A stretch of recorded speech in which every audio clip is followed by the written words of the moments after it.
the start of the 7th century. And what it suggests is fairly innovative state structure, infrastructure, by contemporary Anglo-Saxon standards. So we're looking at a place that was economically focal, in other words. I'm not going to go into the debate about the origins of the English heavy plough. A completely new dimension to our understanding of this early focus was provided in our most recent season of excavation in 2012, which was really just a fantastic season of archaeology in many, many different respects, both with the results, just how smoothly it ran, and that's a large part down to the staff that were involved, and Alex and the people that coalesced on the excavation during the season. Great community activity and involvement. It was just absolutely just a wonderful sort of project to be involved with. In terms of the archaeology, I think the key sort of new dimension that was provided was, you probably can't see it very well on this slide, but this shows it slightly better. So prior to 2012, we had found evidence for Anglo-Saxon timber structures, but nothing on this scale. This is a monumental timber hall, measuring over 20 metres in length, over 8.5 metres in width, precisely the type of structure that had been discovered on known Anglo-Saxon royal complexes at places like Yevering, also at Cowdrey's Down. It's not so, Yevering, we know it was a royal centre. Cowdrey's Down is more circumspect, but these are the kind of structures that were used in association with royal assembly, in other words.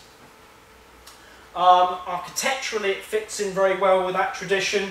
The walls were set in continuous foundation trenches, and they were comprised of upright, carefully cut timber planks. Major doorway across the midsection of the building, set in separate deep post pits, which displayed evidence for the shape of the original timber posts very clearly.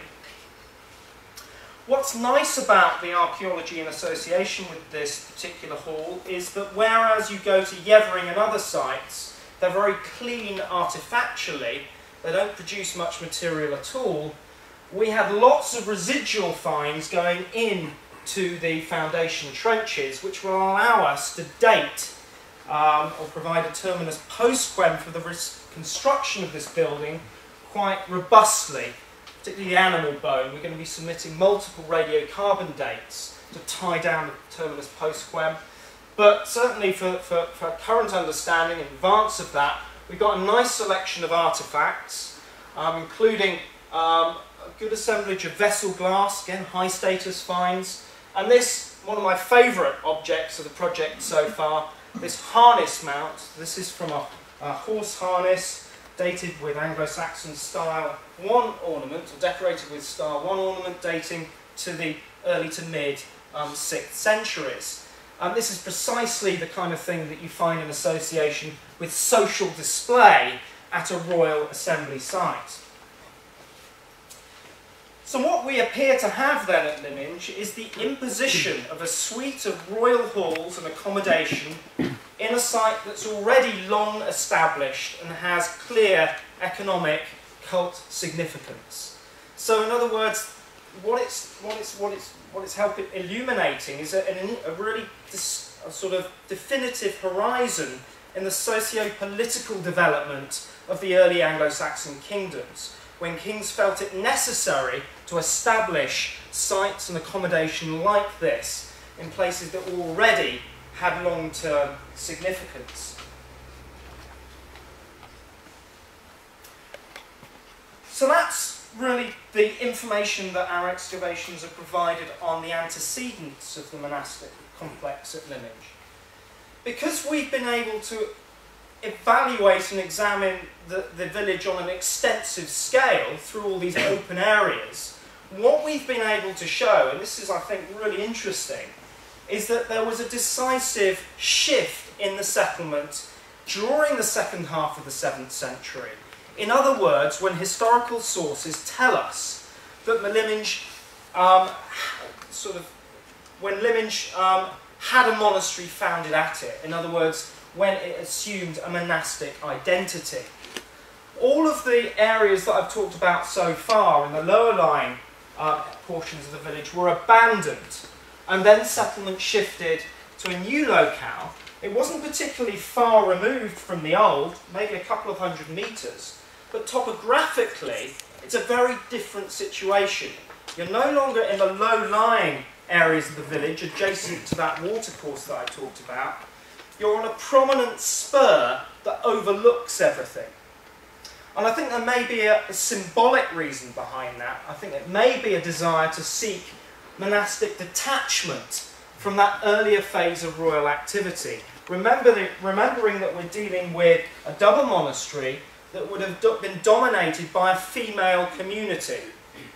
And this is a pattern that we see in relation to the establishment of medieval nunneries, for example. So it's not a great distance, but topographically there's a strong contrast between the two sites. In terms of understanding the nature of the monastic phase archaeology, it results from 2008 and 9, the open area excavations from those two seasons to the south of the churchyard, and also trial trenching in 2010 that provides key evidence.